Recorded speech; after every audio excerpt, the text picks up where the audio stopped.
আমার স্ত্রী মারা গিয়েছে স্যার, এটা হলো আপনার কাস্টমাইজ রোবট, আর এই রোবটটা তো হুবহু আমার স্ত্রী প্রাপ্তির মতো। হ্যালো বস, আমি আপনার রোবট 724 রানিং। আজকে থেকে তোমার নাম প্রাপ্তি আর তুমি হলো আমার স্ত্রী, ঠিক আছে বস? আরে তুমি দাঁড়াও, তোমাকে ঘরের কাজ কে করতে বলছে? আরে আমার প্রোগ্রামের ভিতরে তো ঘরের কাজ সেট আছে। আমি আমার জানকে কোনো কাজ করাতাম না, সে টিভি দেখতে এবং চিপ খেতে পছন্দ করতো।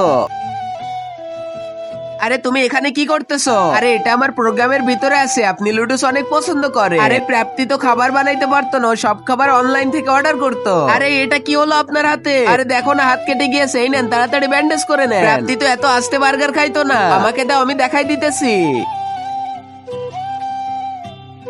এখনই দাঁড়াও, তোমার অভিযোগের কারণে আমার লাখ লাখ টাকা ক্ষতি হয়েছে। তুমি তো নকল জিনিস তৈরি করে বিক্রি করতে। দাঁড়াও, তোমাদের আজকে আমি ছাড়বো না। শুনো, তুমি চলে যাও, আমি ওকে থামাচ্ছি। এবার বলো, এখন তুমি কোথায় পালাবে? আমার হাজবেন্ডের গায়ে তুমি হাত লাগাবা না। তারপরে যা হলো। তার আগে মহান আল্লাহকে তুমি ভালোবাসলে লাইক এন্ড সাবস্ক্রাইব করে দাও, আর পার্ট 2 দেখতে চাইলে অবশ্যই কমেন্টে পার্ট 2 লিখো।